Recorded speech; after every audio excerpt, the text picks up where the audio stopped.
was not expecting to get an arch rival today, but here we are. Come on, man.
And we're back. It's fucking Arch Rivals, episode 18.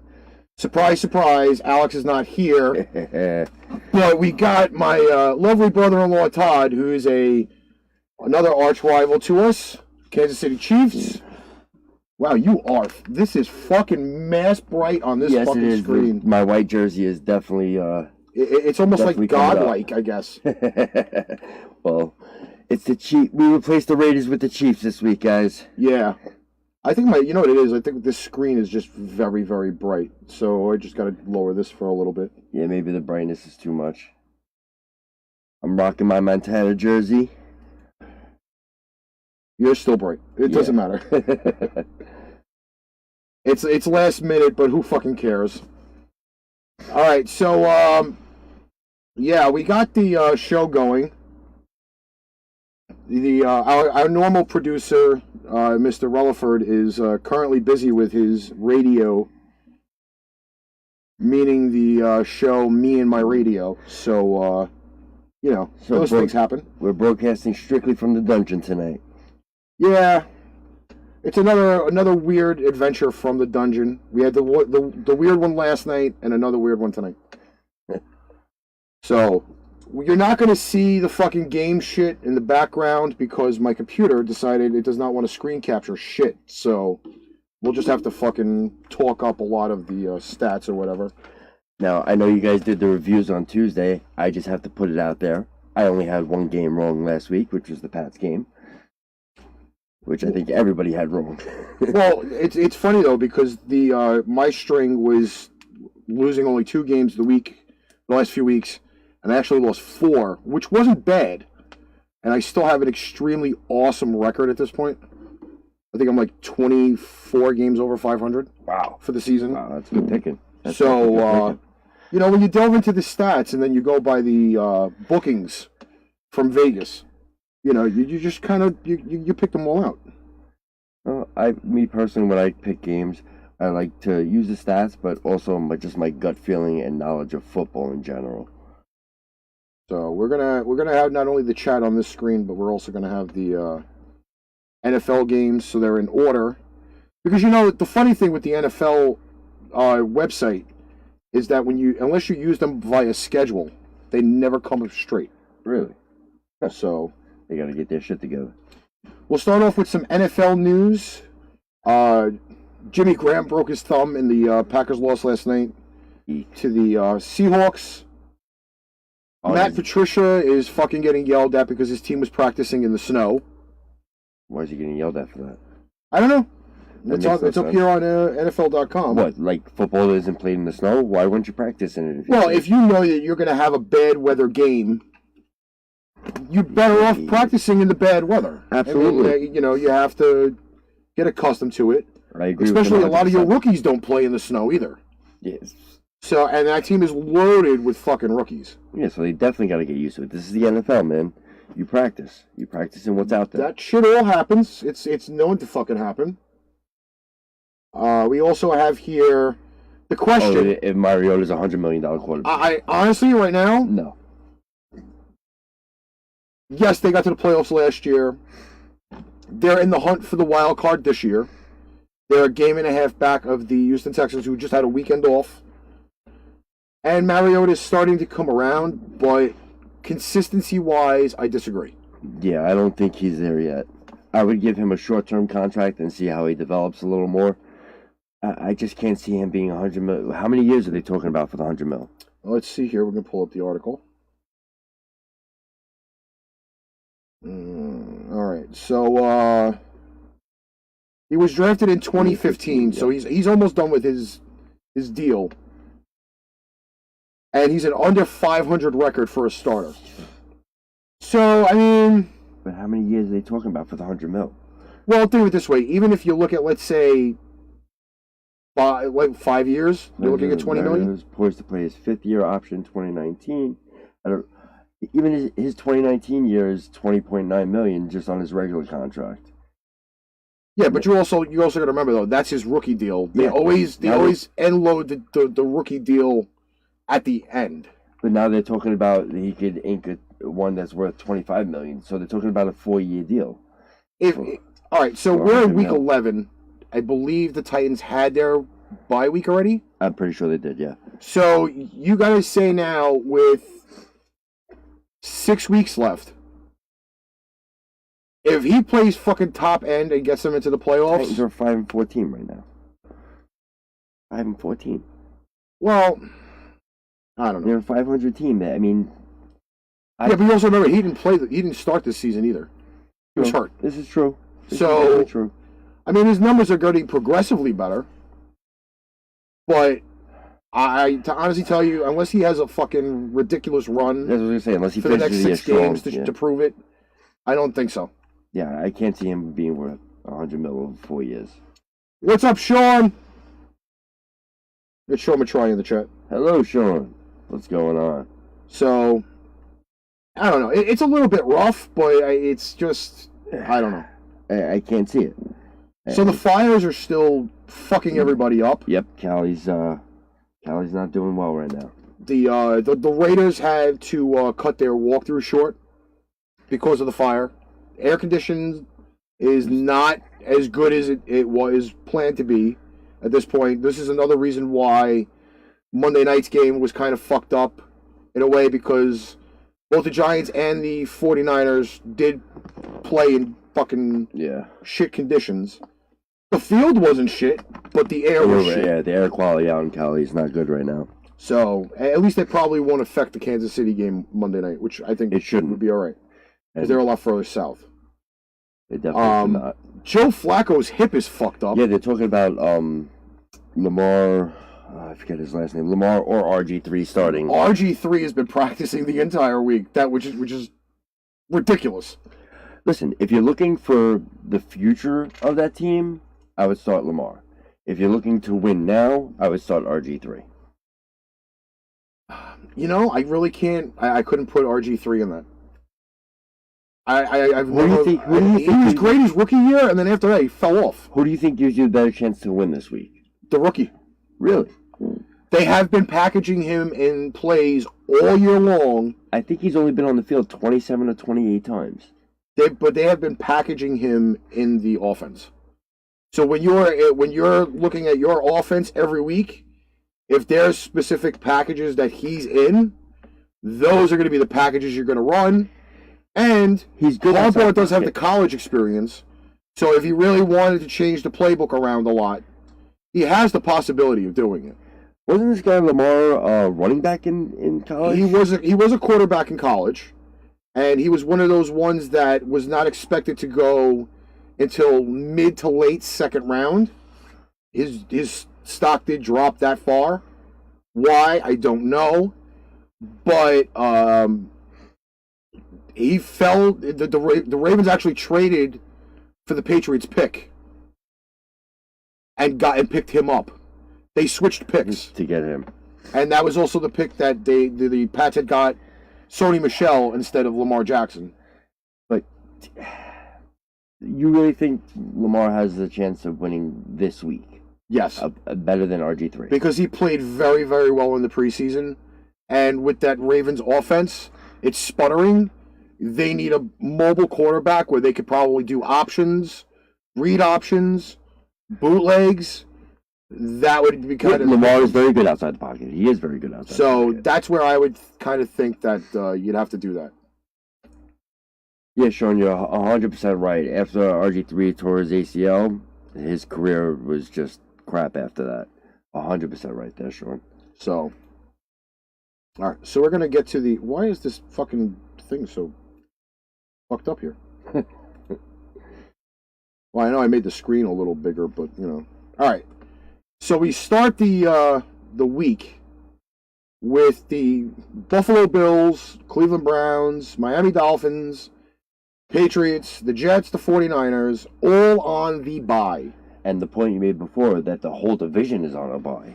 Yes. That's crazy. That's one of those few things, and this is also the third time this year that 6 teams have been on a bye week since week 3. That's crazy. So they are kind of trying to push shit. Why is this? Okay. What? It does not show the... Oh, there it is. Okay. Oh, you go over that game first? Okay. Yeah. So Thursday night's game last night was the Green Bay Packers and Seattle Seahawks. Now, to piss the pooch away, 3 out of the 4 picks that we had on the show Tuesday night lost. Way to go, Trin. So Trin was the only one that picked the Seattle Seahawks. We just double check if it's showing. Okay. So yeah, that was the pick. Packers just, I don't know what's going on with them this year, man. Games that usually they used to win the tight games, and now they're just not. And that second half performance was just... Well, Green Bay started off on fire in the first half. Yeah. They were up 21-17 at half. The second half came, and I don't know if they didn't cross the yellow brick road once they got back onto the field, but the offensive line for the Green Bay Packers was like a really soft cookie. It just fucking crumbled everywhere. Yeah. Rodgers got sacked 5 times in the second half. Green Bay only puts up fucking 3 points. Well, Seattle only put up 10 points. If you look at it, they scored, between the two teams, they scored 38 in the first half and scored 13 in the second half. So was that bad offense or was that good defense? Well, I would say that the fucking front 4 for the Seahawks. I'm going to use a lot of fucking probably Wizard of Oz things with this. But they fucking got their little ruby slippers together and they started to get to Rodgers like a house of fire. Yeah, 100%. And again, 5 sacks. A bad decision on a 4th and 2 by Green Bay cost them points. But again, Seattle has been one of those teams that's been like the 50-50 roll of the dice. Yes, this game was in Seattle. They normally play well at home. But again, they ran with 3 minutes left. Seattle got the ball back, and it was done. The run game was just there.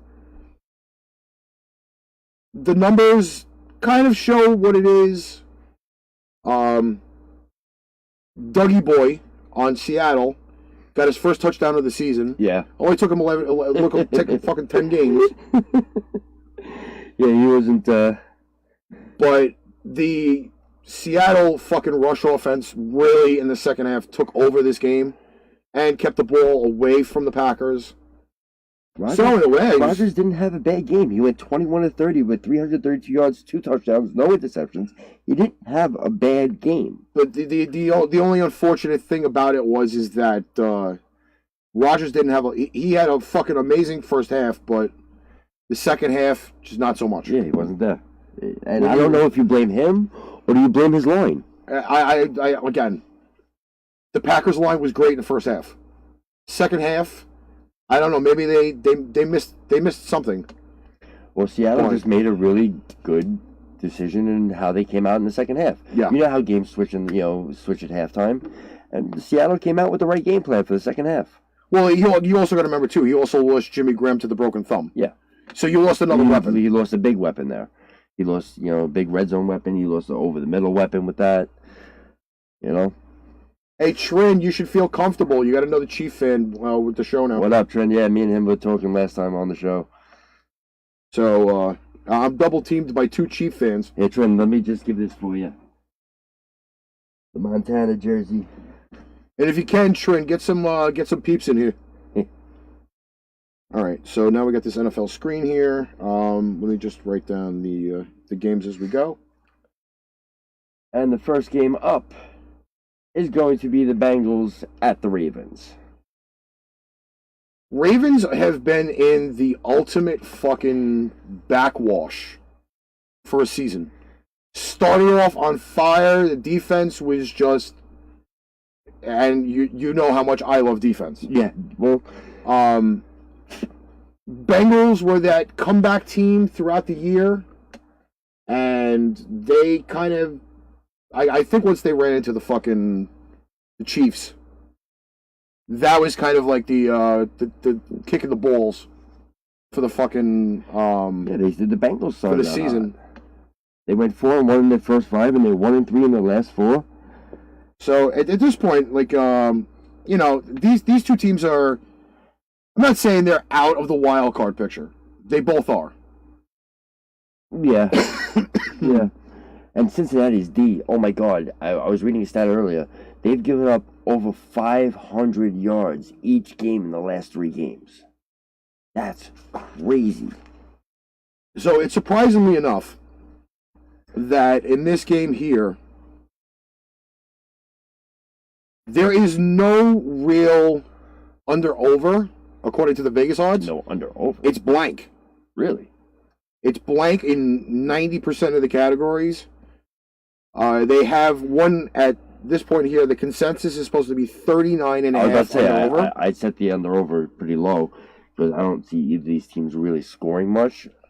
Except maybe the Ravens do score a lot in this game just because the Bengals defense has been so terrible lately. Well, okay, so if Flacco is not playing on Sunday, that's another thing. Yeah, I mean, Flacco's definitely not playing. So now you got your pick of RG3 or Lamar, or you have Lamar Jackson. And honestly, I'll tell you, if Lamar Jackson starts and Flacco is kind of on his way out, this is the last year of his contract. This may be the proof in the pudding why they drafted Lamar Jackson so early. So, like I said before, do you go for the win? See, I think if you go for the win now, you start RG3. He's got the experience. Or if you look for the future, then you start Lamar Jackson. But at 4 and 5, where do you want to go with this season is what they really have to figure out. Where do you want to go? And how long is Flacco going to be out for? Is it just this week? If it's just this week, then I'd probably start Lamar Jackson. All right, so Trin's on the road. So, yeah, just message me the fucking picks, Trin. I'll be cool with that. Let me see. I don't even remember what fucking Alex put. I'll just fucking grab it later. All right, so Baltimore's laying 3. The game's at home. I'm going with the Ravens, regardless of who they start. I'm going to go with the Ravens, regardless of who they start. Cincinnati's defense has been terrible, and no matter who's behind center, the Ravens are going to pull it out, I think. You know what? I'm not going to give up on the Bengals. I understand that they had a hot start. They've been doing a lot of comebacks all year. Offense is in turmoil for Baltimore right now, and their defense has been kind of slipping a little bit. Slipping a little bit, dude? They've given up over 500 yards each of the last 3 games. So that would be more of an idea to go there. And A.J. Green is probably going to be the factor out of all of it. Yeah, well, that and whoever's under center for the Ravens. That's going to make a big difference also, who they decide to go with. So, all right. So we move to game 2, and Trin's giving me the Ravens. All right. So the next game up is the Cowgirls at the Dirty Birds. And these fucking assholes with this blue star on their helmet fucking pissed the pooch on me last week. Because I fucking picked the fucking defending Super Bowl champions, who apparently can't stop a fucking cold either. Both the Cowboys and the Falcons are at 4 and 5. Yep. Falcons, as of late, in the last 3 meetings, have won the last 3 meetings. How about this? The Cowboys have not beaten Atlanta in Atlanta since 2006. Well, so that's even a better effect right there. And this game here in the Chicago line has Atlanta dropping 4 points to the Cowboys.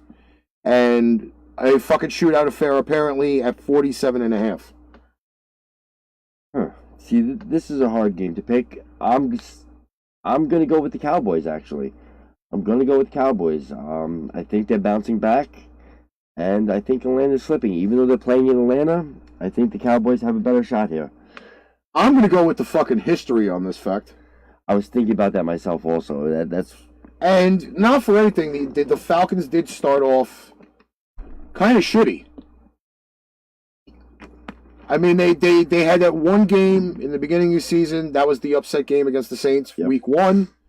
And their offense has been picking up. The weekend that we were in Arizona, we watched the Falcons-Skins game, and they kind of impressed me. So I'm going to probably go with the Falcons. Well, you're talking about a good defense versus a good offense. What I see here is Atlanta's rated 8th in offense, and defenses, Cowboys are rated 6th. So it's that's you have it on the screen. Yeah. You have 6th and 7th. Okay, whatever stats they're using, but yeah, well, it's again, a good offense versus a good defense. See, the thing that I find out about the NFL league rankings is that they are still skewed. For example, the passing for the Cowboys, they now have Amari Cooper. Yeah, there's only 2 weeks now. So now he's been the most targeted guy in the 2 weeks he's been there. And you're also looking at a guy now that defenses now have to change over. And that's going to help Zeke. And that's going to help Zeke out a little bit more. So, and obviously you still have Prescott running around. So, it's going to be a little rough. But, again, it's in Atlanta. Atlanta is one of those places where you really don't want to go to play. Yeah. All right, so we have the, up next, the Tampa Bay Buccaneers versus the New York Giants. A shit game all around. A lot of people last week took the Bucs. I don't know why. Either. Our friend Brian Murphy, who's a diehard Tampa Bay Bucs fan, said, "Oh shit, Fitzpatrick's starting, and he's averaging almost 400 yards passing per game at this point." Wow, is he really? I didn't realize that. And they only put up 3 points last week against the Redskins. 5 trips to the red zone, and you only scored 3 points. Can't do shit. So the Giants now, after Odell Beckham's guarantee of them going 8-0 after the bye week, they're already one game in on that. They did win against the 49ers the other day. Well, but the Bucs are coming to MetLife Stadium this weekend. I'm going to go with the Giants. The Bucs have the lowest ranked scoring defense, and Barkley has been really good. I mean, as bad as the Giants have been, Barkley has been pretty good. So I'm gonna have to go with, even though I hate the Giants, I'd much rather pick the Bucs. I think the Giants are gonna win this one. The Giants are actually spotting the Buccaneers 1 point. Does that say the Bucs are number 1 in offense? Yes, because Ryan Fitzpatrick averages 400 yards passing for a team that only scores 3 points. They're the number 1 passing. I can see. I didn't think they were the number 1 offense. That's intriguing.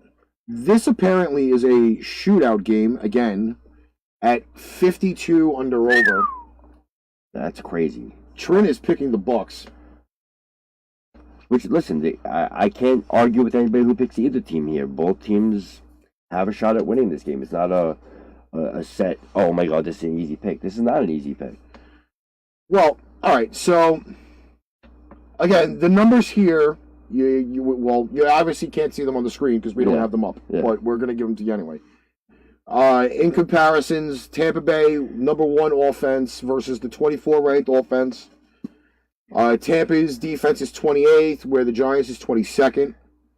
Now, mind you, the Giants traded off 2 pieces at the deadline, so that was a very big thing. Number 1 in passing for Tampa versus number 15 for the Giants, where I heard now the Giants are having a new sponsor called Depends for Eli Manning. And both rushing teams suck. They suck.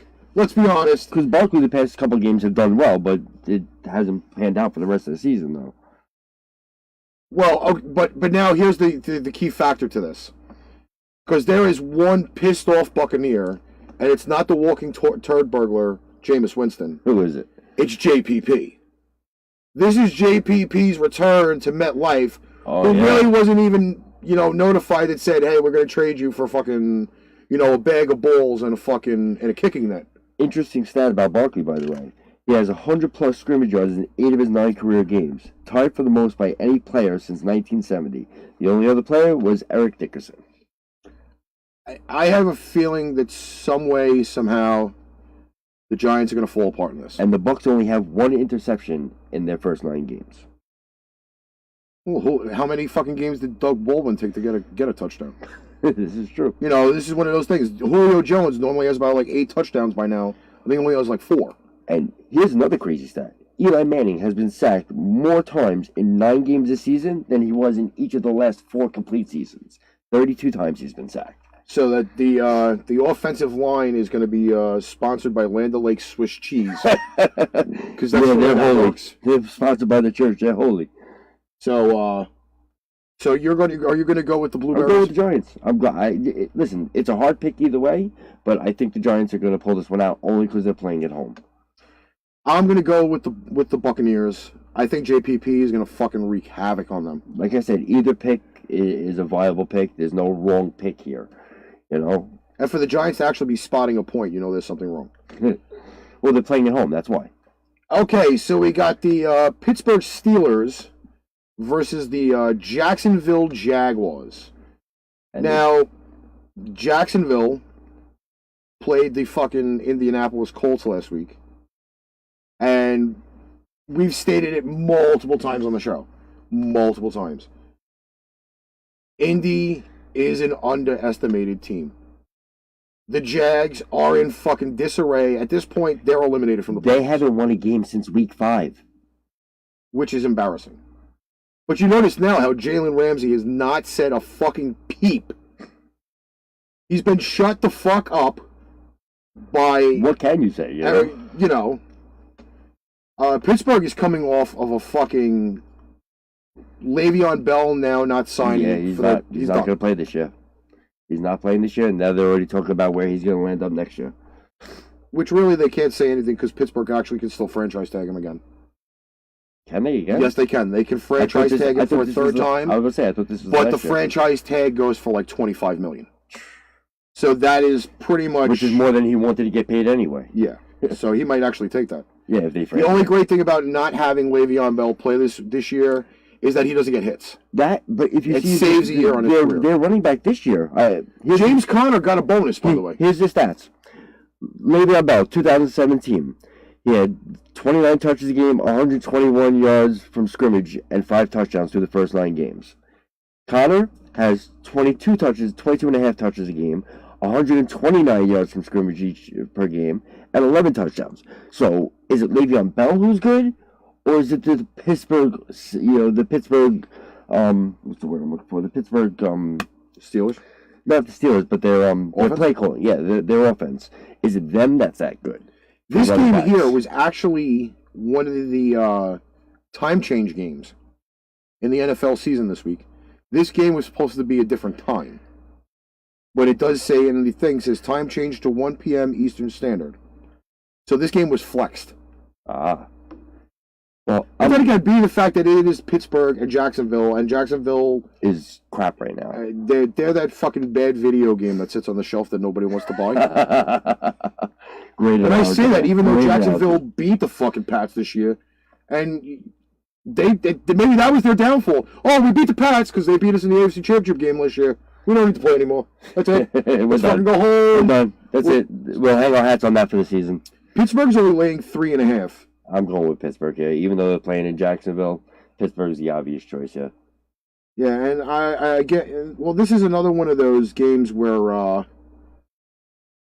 Again, you look at these numbers. The defense third, but you've been giving up fucking points all year. And they haven't won a game since week 5. How is your defense third? Again, skewed stats. That's the way it works. Pittsburgh, they got 4th overall in offense versus Jacksonville's 17th overall in offense. You have Pittsburgh is 8th in defense versus Jacksonville 3rd. You have passing offense. Pittsburgh is at 3rd, while Jacksonville's at 14th. And their rushing offense, Pittsburgh's at 21st, while Jacksonville's at 26th. Well, you also, again, this is where I see that the numbers are skewed.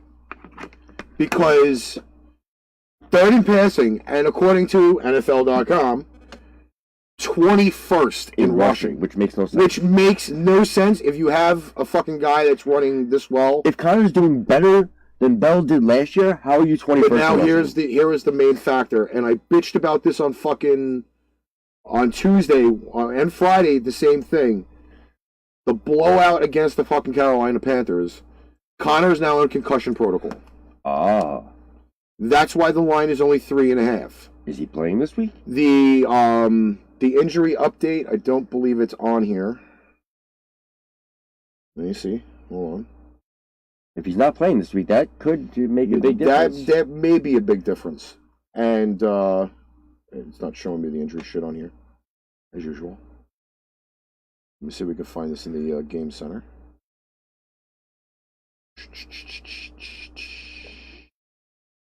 Let's put this in here. Let's see what they have to say. Which is the ultimate question again, because if he's not playing, you're looking at legitimately your third string running back, because Bell was your first, Connor was your second, so now you go to your third. But I really don't think that their reserves are bad either. Yeah, it's not even showing the fucking injury report on here. Nope. Yeah, because they got to be fucking dumb with that shit. All right, so let's put it on the basis that Connor is playing. He is playing. I might still go with Pittsburgh at this point, only for the fact being is it's Antonio Brown, it's Roethlisberger, it's Big Ben. The defense has been stepping up as of late. Listen, it's two good defenses, but I'm definitely going with Pittsburgh. I think they're definitely going to pull it out. I think they cover the spread. Even though they're playing Jacksonville, I'm still shocked when I saw that they haven't won since week 5, which means they've lost 5 games in a row, 6 games in a row. Yeah. And this is also a team that they're thinking about making the Europe team.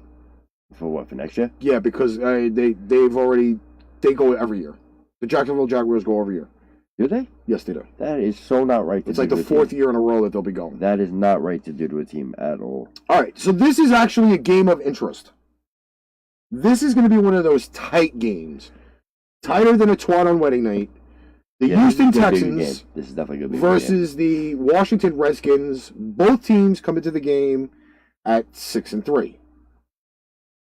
Now, this game here, and I guarantee you, Alex is probably going to get smithed on this game either way. Because it's Houston versus Alex Smith. Well, Alex Smith, actually, out of all teams who have 6+ wins this year, he's got the lowest passer rating, the lowest completion percentage, and the lowest yards per game for any quarterback who has 6+ wins this year.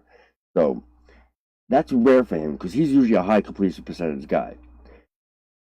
And according to this, they're ranked 26 in overall offense. They have let me read the stats for everybody who's listening. You got the Texans, who are 14th in offense, and the Redskins, who are 26th in offense. You have Texans again, 9th in defense, Redskins 17th. Passing, Texans 18th, Redskins 25th. And rushing, you have Texans 11th, and Redskins 10th. Now, looking at those, you would think it'd be an easy win for the Texans. But they're playing in Washington. You're playing against, like you said, Alex Smith. This guy doesn't turn... I haven't looked at his stats for this year, but he doesn't turn the ball over. The guy just... I mean, he dinks and dunks down all the time. That was always the knock against him. But he's a winner. He was in San Francisco. He was in Kansas City. And the guy does nothing but win games. So, since they're playing in Washington, I think my pick is going to be Washington. But first let me hear the spreads and the over-under. Right. So we got Houston laying 3. They're on the road. Houston is 6 games in a row. Yeah. W's. Yeah, I know. It's the lowest. Okay. I think tied for the second lowest streak ever. The under-over for the game is 43, even. This line's not changed the entire week, by the way. Smith is coming in at 301 attempts, 193 completions, 2,000 yards, 2,145 yards passing, and 10 scores. How many intos? Let's pull up this here. That's my big question, because he doesn't turn the ball over. So 3 interceptions in 10 games. And he's got a 90 rating. In 9 games. Like I said, his rating is the lowest among any team that has 6+ wins. And he's only thrown 10 touchdowns. And apparently there is an injuries thing on here. I don't know if that's what it was that I was reading. Peterson. Full practice. See, I think that's going to be the key to this Peterson, game. Yeah. Now, from what the stat was that I read the other day, if Peterson has, I believe it was 18 carries or more, the Redskins have a winning record. But that also means that the game has to be within 7 points or they're cruising ahead. So, you still have that fucking monster on the other side. You have Merciless, you have Clowney, Yeah. and I'm not jinxing it, the not injured J.J. Watt. Yeah, no, he's all Okay? Because J.J. Watt has not played a full season in 5 years, which is kind of fucking scary. I love the guy. And he's still an amazing player, but yeah, he can't stay healthy. He can't stay healthy. So, at this point, again, this game here is just not going to be easy. No. And versus last week's picks, this week's picks are much harder. And the Texans still have a very healthy honey badger. Tyrann Mathieu is fucking still sitting there in the fucking secondary running around like a crazed head. So who are you going with this week? Because this is another game that's just really hard to pick, and there's no really wrong answer here. Because going into the game, you just look at the stats, look at both teams lined up, and they match up well. So it's really hard to say, okay, I'm sure this one's going to win. There's no sure bet here. Well, Houston's coming off the bye week, which gives them extra time to prepare. Gives them that a little bit of fucking rest. Everything there. And I may have to go roll with the 7th win in a row. Because Deshaun Watson has been playing really good football as of late. He really has. I'm not knocking the fucking Redskins defense because they're one of those underrated defenses. Yeah. They still have one of my favorite fucking defenders, Ryan Kerrigan, who's running around. That guy is fucking insane. He really is. He is very right. But I think in this point, Houston's got something to prove. They're first place in their division. You know they're going to want to pick up because now you got teams fucking crawling up your ass behind you. I really think both these teams need to win to push forward towards the playoffs. This is going to be a big test for both teams as it looks in the playoff picture for both of them. Because both of these guys are standing at 6-3. They both have legitimate shots to make it deep into the playoffs.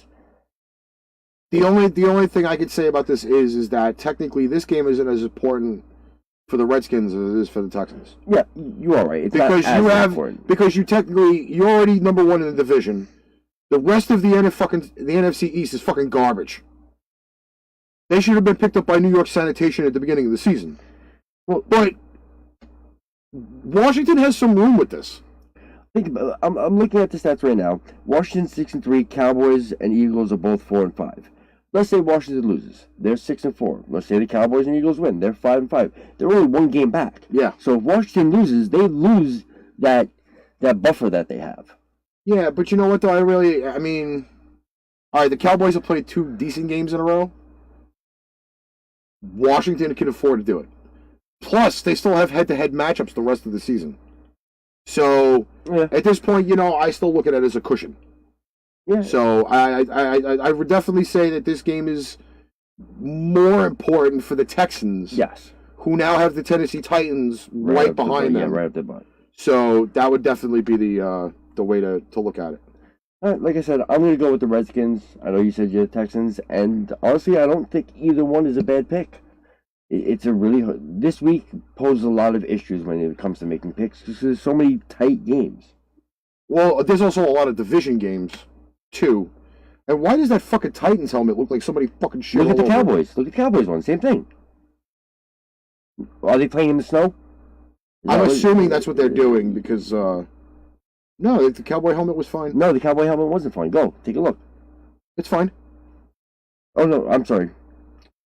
The fucking... Who are they playing? The Colts helmet. I'm sorry, the Colts helmet. Oh, because the game is supposed to be 29 degrees and snow. Snow. That's why.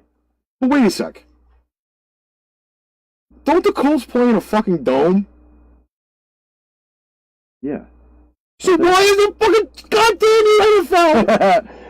Don't fucking confuse me anymore. Well, here's a little quick stat for you. Andrew Luck is 9-0 in his career versus the Titans.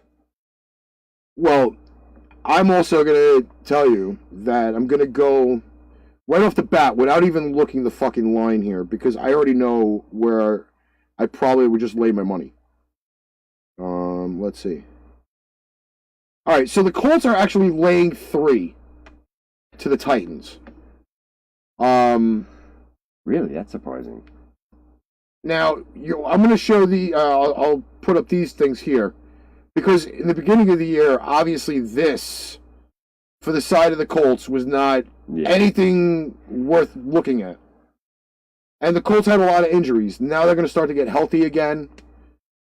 That Colts offense is ridiculous now. Yeah, well, Andrew Luck has thrown 3 or more touchdowns in his last 6 games straight. And coming off of a shoulder injury, he's averaged about 20 more throws per game this year than he did before he got the shoulder injury. That's a good sign. That's a good sign. Wear and tear toward the end of the season is yet to be seen. Yeah. Colts accurate. The fucking accuracy for Luck has been nuts. Yeah, he just needs... They have a lot of drops. I was going to say, he needs to have receivers who can catch the ball. You stole the words from my mouth. Mariota had a great game against the Pats. He did a lot of fucking option play. They had a lot of fucking out of the pocket play. Titans defense actually stepped up for a change. This is a team that's been, again, sputtering 50-50 all year. And everybody said, well, you really should wish the Titans luck because Mike Vrabel's their coach. Yeah, he was on the Steelers first. And they went to the Pats.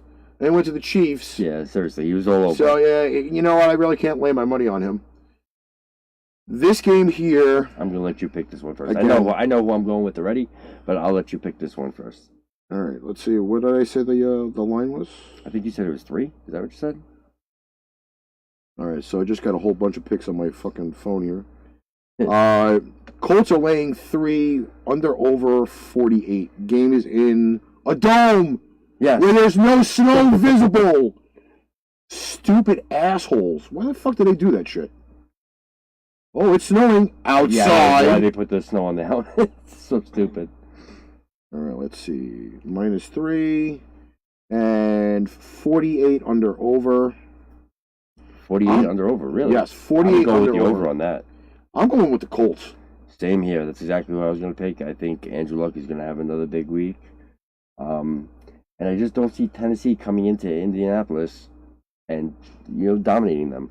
I mean, I think it's going to be a tight game. I think it is going to be a high-scoring game. I think it's definitely going to be over. I assume between the two teams, they're going to... The only thing that really saves the Titans on this is the defense. That's the only thing that saves them. Yes, I know they have Derrick Henry. Yes, I know they have Dion Lewis. But when you have those two guys in the backfield, you should not have a 5-4 record. Yeah. Plus, also with their defense, it really depends on the Colts' offensive line this game. If the Colts' offensive line stands solid, I don't see any reason why the Colts should lose. This will probably be one of the games on my TV this weekend because of the fact that the entire AFC East is off. Yeah, it's so weird to have a whole division off. Which means I'll wake up at 12 o'clock and be like, what time? Oh, shit, the Pats aren't playing today. Fuck. All right, next up for the last of the 1 o'clock games is the Carolina Panthers versus the Detroit Lions. Now, the last 3 meetings, Carolina's won 2 out of the last 3. Game is in Detroit. I think this is one of the easier games to pick this week. We got a line here of Carolina only laying 3 to the Detroit Lions and the under-over of 51.5. Wow, 51.5 of these. That's a lot. Yeah. Cam Newton's been really, really good his last couple games. He's really stepped it up. And I just don't see Detroit really pushing through to, even they're at home. I don't see them having what it takes to beat Carolina and Cam Newton going right now. Yeah, it's this. Out of all the games we've picked so far, I think this is probably the easiest one to pick. I mean, it's Carolina's on an uptick, Detroit's on a downtick. I'm gonna have to pick Carolina on this one. Well, Carolina is coming off of that fucking neutering on Thursday Night Football, not this past week, but the week before. And also 10 days to rest. You get 10 days to rest, yes. And Carolina has probably one of the best rushing attacks in the game, third overall. My issue with this game is Detroit trading Golden Tate. Because now you've just taken away one of fucking Stafford's top Big weapons. Yep. Okay? If Kenyon Martin is not fucking running the ball real well, that may be a fucking huge issue. Because against this Carolina defense, they do give up a lot of rush yards. Well, actually, so does Detroit. I was just reading a stat now. The Lions have given up 120-plus rush yards in 5 of the 9 games this year. They are 0-5 this season when allowing 120-plus rush yards. So now you have Cam Newton on the other side of the ball. Mm-hmm. You have Christian McCaffrey on the other side of the ball. And that's the main cog of their offense at this point. Carolina, I've kept an eye on them quite close because they're in that race in the division with New Orleans. Yep. And this is going to be one of those games that they need to step up because they're 2 games back in the fucking loss column. Carolina has from the to Saints. Win. Carolina so this is going to be like one of those must-win games. So I'm going to roll with the Panthers. Same here. I don't think this is going to be a close game at all. All right. 4 o'clock games. Woohoo! LA Chargers versus the Denver Broncos in LA. I hope they both lose. Well, this game could end in a tie, which would help the Chiefs a lot. Yeah, honestly, I'm rooting, being a Chiefs fan, I want to root for the Broncos. And don't get me wrong, it's a division game, so it's going to be a tough game. I know you look at the records, Chargers 7-2, Broncos are 3-6. You look at the records and you think it's a slam dunk for the Chargers. But even me and Alex we were talking last week about the games when they're division games, especially in this division. Something about this division particularly, there's a lot of heated rivalries in it. And the Chargers going against the Broncos, they are in LA. I can't pick against the Chargers right now because they're just too good. But it wouldn't shock me if Denver did win this game. Only because it's a division game. Only because it's a division game. Well, it's always a heated game. So, one of my new favorite up-and-coming running backs is on the Chargers. I love him. Fucking to death. Because I picked him last year in fantasy, and he got me first place. Oh. The running back for the Chargers. Oh, okay. Okay? Now, this year, he was in my draft board. However, my fat ass never made it to the draft. So, I wasn't able to pick him. But, looking at his numbers, all right, and this is one of the main keys for his offense. I don't know why this opened in another fucking window. But I'm going to fucking go down here. Melvin Gordon. 125 carries, 672 yards, averages 5.5 yards per carry, and has 7 touchdowns. Okay? That's really good. Receiving wise, he's got 36 catches, 361 yards, average of 10 yards per catch, and 4 scores. So 11 total touchdowns. Over 1,000 and yards. over 1,000 total yards from scrimmage. These are the kinds of guys that you want on your team. That's a double threat. The multi-purpose things.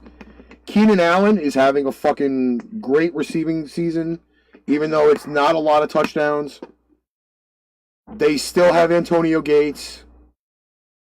That they have a ton of weapons. Yeah, and this is probably, if not one of the best seasons I have ever seen Phillip Rivers. He's had a lot of good ones, so it's hard to say. But I think just overall, if you look at the Especially this late in his career to still be doing this good. He's got a 115.4 rating. That's really good. That's, I believe, a 4-to-1 ratio for fucking 20 for touchdowns to picks. A 7-to-1 ratio. So no, I'm sorry. You're right. 5-to-1. 5-to-1. So these numbers are just for age 36, mind you. That's what I'm saying. He's the same. He was drafted also in the same year with fucking Eli Manning, and at this point of his career, he's got weapons. He's got an offensive line, and you hope that the offensive line stays fucking healthy, and there's a run game. So I am not going to totally go against the Chargers on this. No, listen, I really think the Chargers do pull this out. It's just Case Keenum has not fucking fit the bill in Denver. No, not at all. And that's kind of scary. He's been very loose with the football. He hasn't really scored in the red zone where he shined last year. That's why they picked him up, and he just really hasn't put it together yet with this offense. Not saying again, you also remember now that they have 2 rookie running backs in the backfield in Denver. They just traded away Demaryius Thomas. Yep. To Houston, mind you. So now you have that fucking 2-headed monster there in fucking Houston. But Denver's defense has been the surprise this year. And the last few years, Denver's defense has been the upper echelons of the NFL. Oh, yeah. I mean, and they won a Super Bowl with it. Peyton Manning's last year. Yeah. It's the defense that won that Super Bowl. So at this point, game being in L.A., yep. And I still fucking scream because I still call them the San Diego Chargers.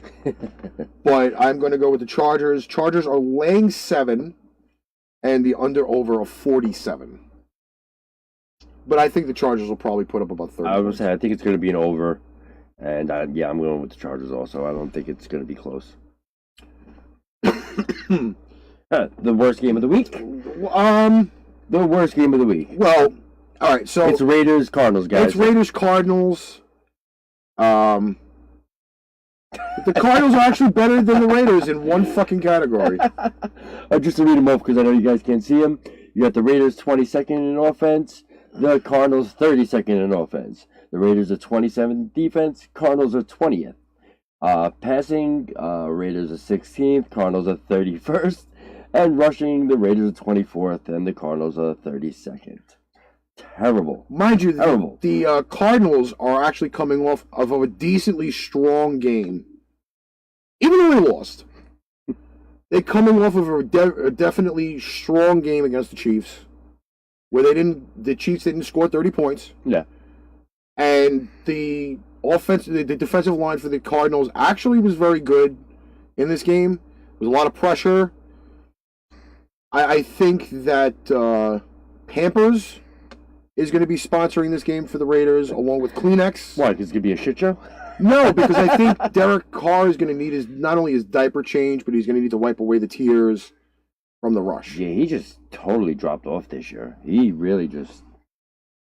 Well, all right, so at this point, they got rid of receivers that I think Carr actually relied on. Crabtree is one of those... They also blew up their defense at the beginning of the year by giving away Mac. Yeah, and it's just a steady decline. At this point, the Raiders are in the running for that number 1 pick. Both of them are.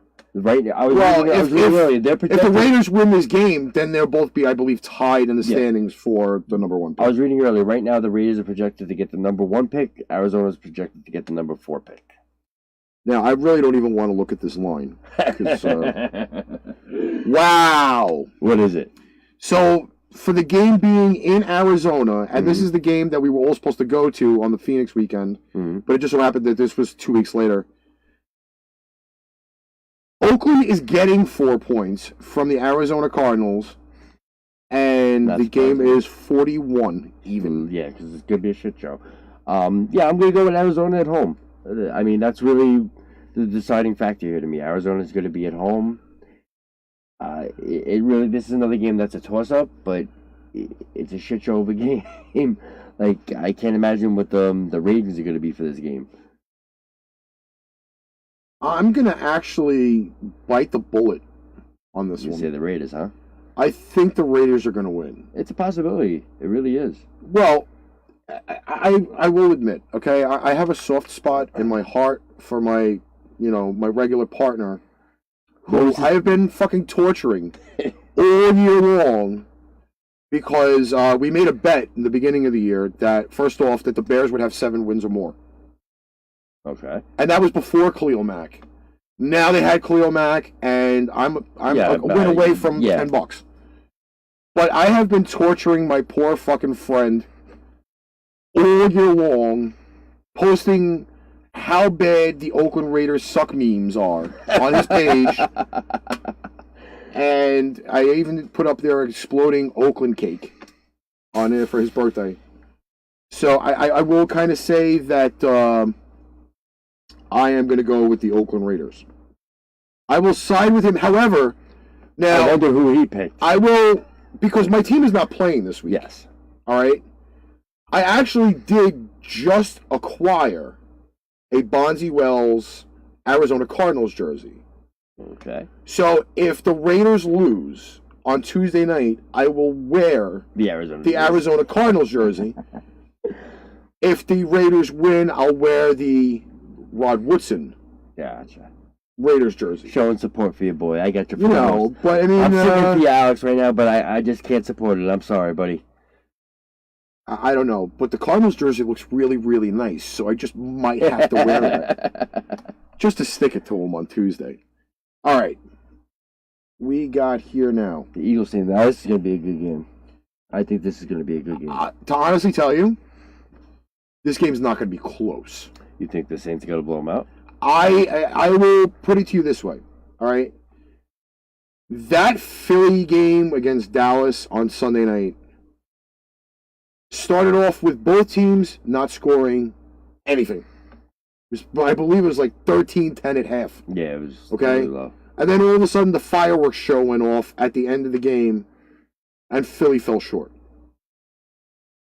The problem with the Philadelphia Eagles this year is they have no run game whatsoever. Yeah, they've no Darren Sproles. What does it say up here for? Ajayi is out for the season with the torn ACL. 20 seconds. Okay. Most of their running backs are fucking hurt. Wentz has picked it up a little bit, not as much as last year. The injury that he fucking suffered with that throwing shoulder, he's not the same. Is not the same. Yeah, he's not the same. Okay. The Saints are on a roll. The Saints are also a very, very difficult team to beat at home. Oh. There's only 2 more teams I would say that are harder to beat at home, and that's only because of the stadiums, and that would be the Chiefs and the Seahawks. Those 2 stadiums are hardest to play in. But I will tell you, I will not fucking see this game as fucking close. Now, the odds that they have on here already, I don't think it's going to be a blowout. I don't think it's going to be as bad as you're portraying. I probably think it's going to be a 2-score game. 54 under over, with the Saints laying 7.5. As I said, I think it's going to be a 10-point game. But you're absolutely right. The Saints could blow them out the box. Without Philly having a running game, you're going to fucking load the box, and you're going to put all the pressure on Carson Wentz. Okay? But now, there were additions. Obviously, there were additions to this last weekend. Golden Tate's an Eagle. And even though Dez Bryant got hurt, blew out his fucking ACL. Before he even got to play. They got Brandon Marshall to fucking take Dez Bryant's spot. So there's another weapon. You have the dual monster with Ingram and Kamara in the backfield. The Saints have a leading receiver. Oh, the Saints are going to win. Listen, I really think the Saints are going to win this game. I just think it's going to be closer than what you think. I don't think there's any doubt that the Saints are going to win. I just don't think it's going to be a blowaway like you're portraying. So which way you I'm going Saints, yeah. You can't pick against them right now at all. They are the hottest team in football. They've won 8 straight. They've been good, going nuts. There's no way to pick against them. Like I said, I don't think it's going to be a blowout. All right, so the next 2 games, all right, obviously we have the Sunday night game and the Monday night game. 2 best games of the week, in my opinion. Okay, this is where you get the fucking suitcase of beer, the 5-pound bag of popcorn, and a no to syrup sign. because obviously division game, Vikings, Bears, And it goes Sunday Night first Football. place whoever wins this is in first place in the division, AFC North. Well, the Bears are already there. The Bears are there, but if Minnesota wins, they take over. But you see, the difference is this. And again, skewed numbers on this page right here. Oh yeah, it's All right. Obviously, the 4th ranked defense versus a 12th ranked offense. Okay? Adam Thielen's streak was broken. The 100-yard streak. Yep. Okay? Don't mind the snoring in the background, by the way. Just because now that I hear it in the headset. Oh, you can hear it's it. kinda crazy, I hear it behind me, you try to cut that down a little bit. All right. Dalvin Cook is back for the Vikings, which is kind of key because then they have their rushing attack back. However, even though it says a 5th ranked defense, and I don't know why it's in yellow, it should be in purple. Which again is fucking it's weird. 5th and 4th. I mean, But that defense is not as great as it was last year and the year before. That's why I'm saying it. It's different. It's not as great. It's different. This year's defense is not bend or break. It's bend and break. Okay? Fair enough. You got to remember, Minnesota's defense, okay, granted, we're going to rewind all the way back to fucking week 2. Minnesota was spotting the Buffalo Bills 16 points, and they got blown out the box. Oh, yeah. I remember that game. So, I got to tell you, this game here is a fucking great matchup. It is probably one of the best matchups you'll see all year. Not saying the Monday night matchup. I was about to say, if it wasn't for the Monday night game, this would be the game of the week. But I'm going to pick the Chicago Bears. Why? Khalil Mack is a huge factor. Trubisky is playing, He's playing fucking really well. much better He's football playing really well. than he was the beginning of the year. The offense is clicking. I think Trubisky's really coming into it right now. Yeah. And these numbers here, you look at this, almost 30 points a game, almost 364 yards passing per game. That's his yards. Total. But this is the big key The here. rush yards, 100%. Okay, is the rush yards. And we're going to give you Trubisky's numbers because I could just do that. This is a second-year quarterback. 19-7. TDs versus interceptions. 2,300 yards passing with a passer rating of 101.6. Which is an excellent pass. Mind you, last year when he was starting at the age of 23, he had no weapons. This year, he has some weapons. Yeah, but you know what scares me? Is those 7 interceptions versus a very good defense. I have not felt that fucking Minnesota defense all year. I really, and you look at the division numbers from last year, because they played on New Year's Eve and in October, the Minnesota Vikings have been a better team the last few years. This year, I don't think so. I don't think so. Listen, I think you're right in picking the Bears. I think the Bears are going to win. I think they're going to win decisively. I think Trubisky's going to have a big game this week. I really do. It all depends, as long as he can not turn over the ball. As long as he's not throwing interceptions, I know that's a general statement, but this week especially, I don't think they'd be able to pull out of it if they turn over the ball, the Bears. If the Bears hold on to the ball, they got this game solidly. If they start turning it over, that's where you open the door for Minnesota to really take it. So the under-over is 45.5, and Wow, that's low. Chicago laying 3. But again, Two big defenses are going to be the defenses, fucking yeah. thing, and Adam Thielen is listed as probable for the game. I'm going with the Bears as well. I just honestly think it's going to be a great game this week, though. And this game was actually flexed from the 1 o'clock Last game schedule to to the night, yep. the night game, which you're going to start to see that now because they They changed the whole fucking limit. It used to be, I think it was after week 14 in the NFL schedule they were flexing games. Now they started it this year as of week 11. Good. They should start it from like week 6 or 7, because then you could really see the better teams on the national level. That's why they should have flexed the fucking 49er Giant game out, but Yeah. they didn't. I don't know why they didn't do that, but you know. 45.5 under over. Yeah, Jeez. that's low. I know the defenses are both really stout, but that's still low. All right, Monday Night Football. I wish Alex was here. He has the fucking Monday Night Football jingle.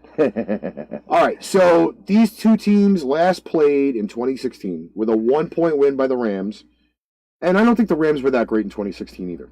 I think this was one of the games that the Chiefs was on their slide, if I'm correct. Was on their what? On their losing slide. They had that fucking losing streak a few years ago. Chiefs, after that, won the fucking last two meetings. Again, they haven't seen each other in 2 years. And that was preseason, by the way. Yep.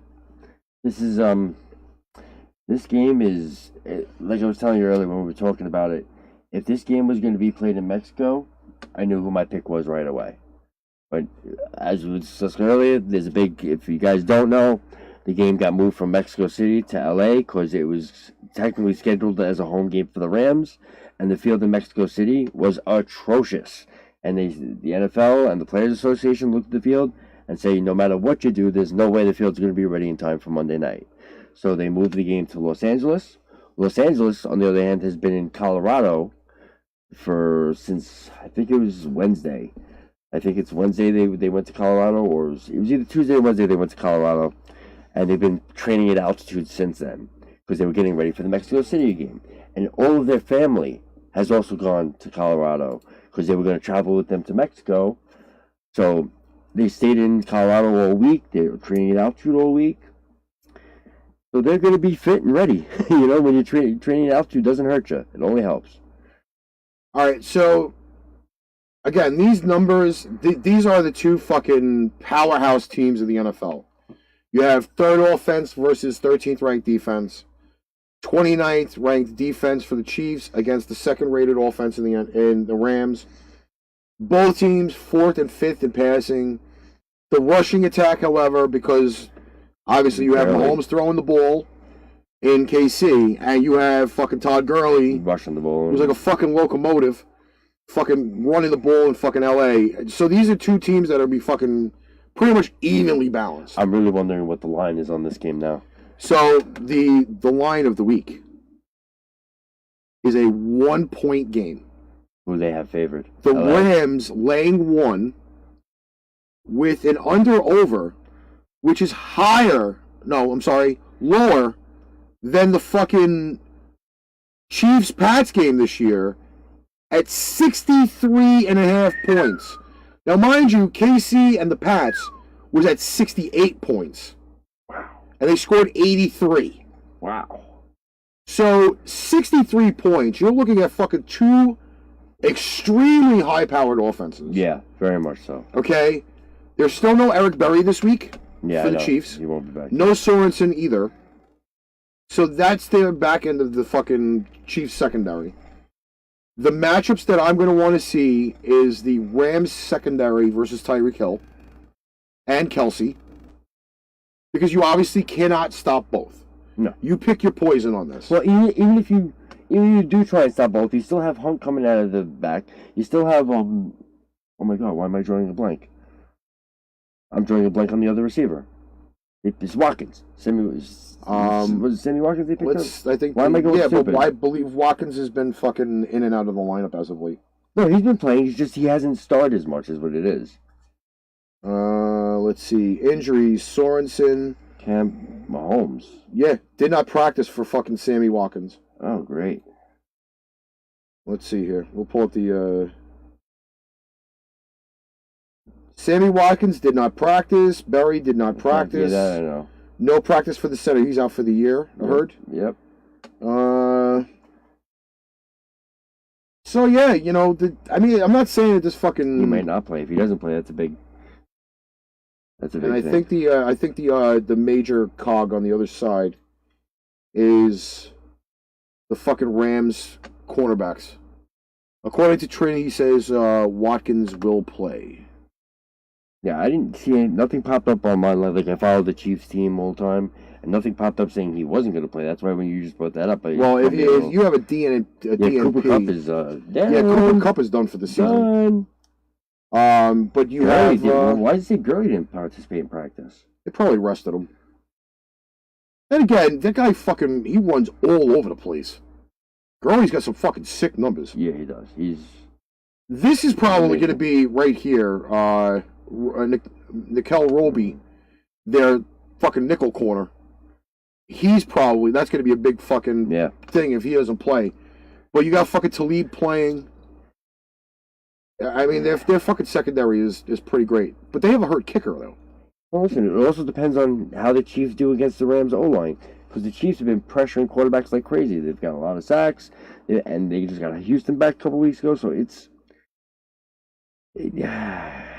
as much as of a Chiefs fan I am, since they're playing in L.A., God, as much as I don't want to pick against the Chiefs, I still have to pick the right pick. And unfortunately, I hate to say it, I think the Rams are going to win this game. I hate to pick against my team, but to be right and be, just the football sense that I have to say I think the Rams are going to win.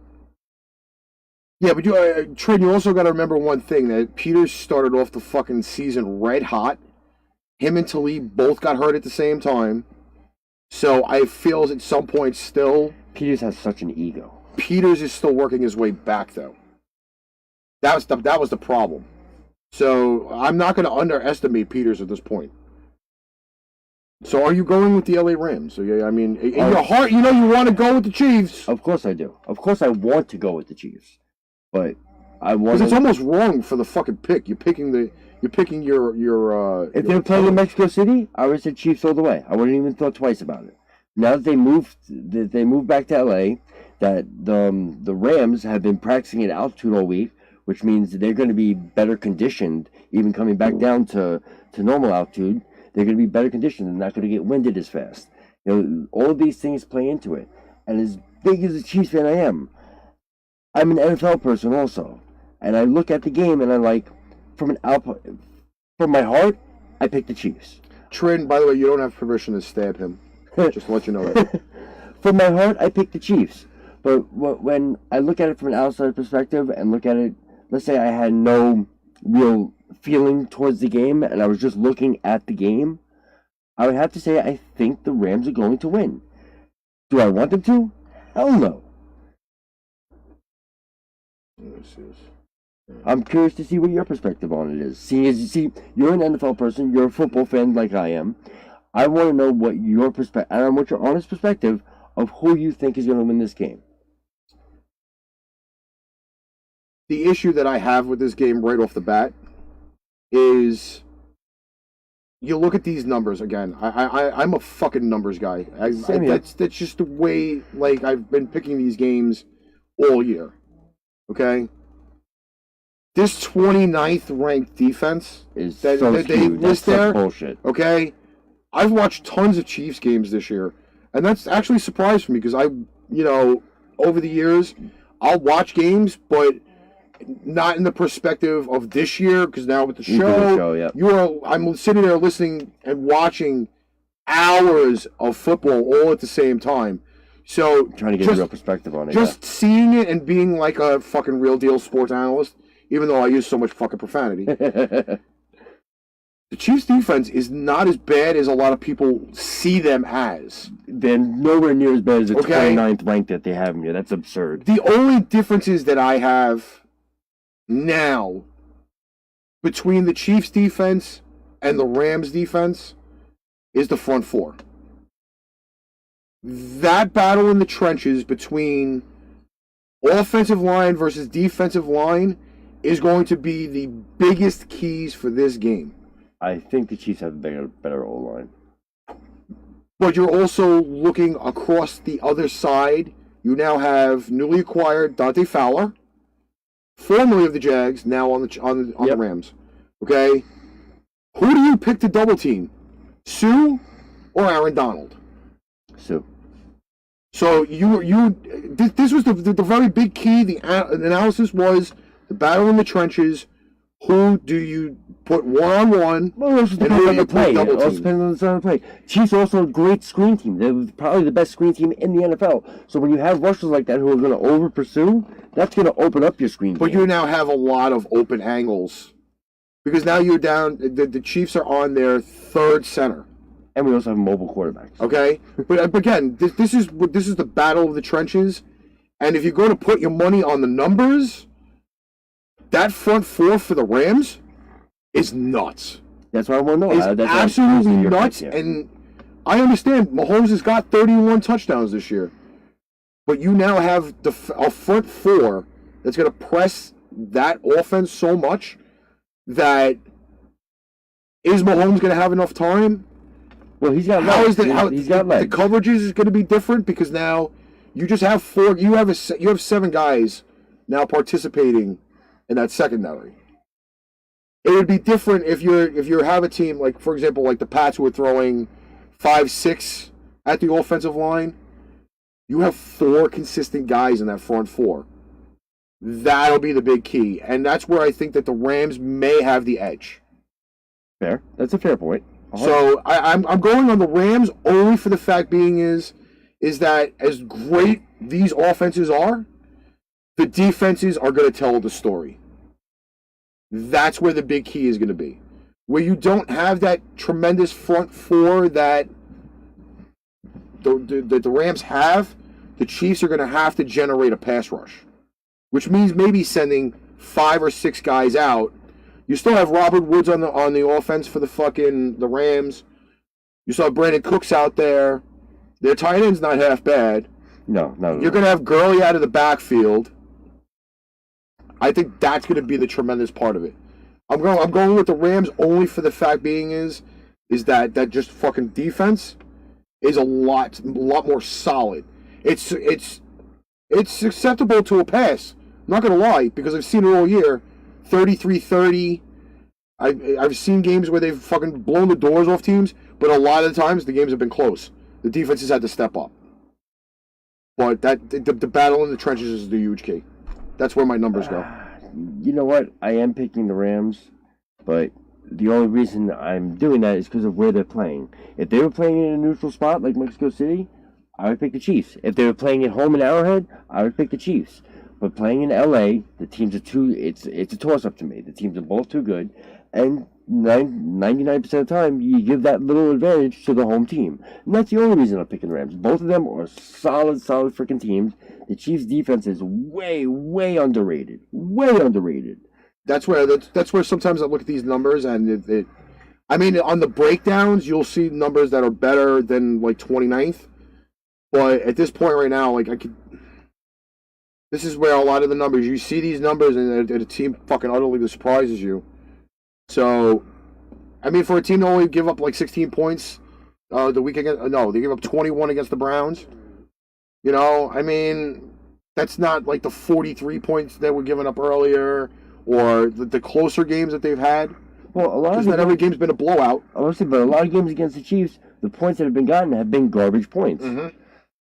That's why it rates down, because the Chiefs have scored so much that they don't care about giving up those points. So, you know, that's why it's skewed. And I think kind of in a way, with Andy Reid taking his foot off the gas last weekend against the Cardinals, I think that was a little bit of a big key as well. So I'm not going to lie, but that's pretty much where it rolls. All right, those are the games for the week. And again, we have 6 fucking teams off this week. Yeah, which is crazy. The entire AFC East, thank God, because I'll be going to that fucking Pats game against the Jets next weekend. I'll probably do some lives from there too. That would be cool. That would definitely be cool. We also have the Cleveland Browns, so you have a member of the AFC Central, or is that the AFC North? Then you got the 49ers off, so we'll be back Tuesday, right? Tuesday with arch rivals. They'll be TDRS sometime this week. And Tuesday's a big night, actually, because we have, I believe, 3 games to preview for Thanksgiving Day. Oh, yeah. Yeah, and then we'll have a fucking huge wrap-up on Friday for that. So, I just want to say thank you for having me. I'm glad to fill in for Alex. I appreciate you guys. This is honestly my first time on screen online, so it was a different but nice experience. And, yeah, man, if in the future you guys want, I'll be here again. If I sucked, tell me. Yeah, leave comments in the fucking thing. I know Trin was watching on the road, but We'll catch you guys over the weekend, and if we don't, have a fucking good holiday. Have a good one, guys. Happy Thanksgiving, everyone. Well, I was not expecting to get an arch rival today, but here we are. Come on!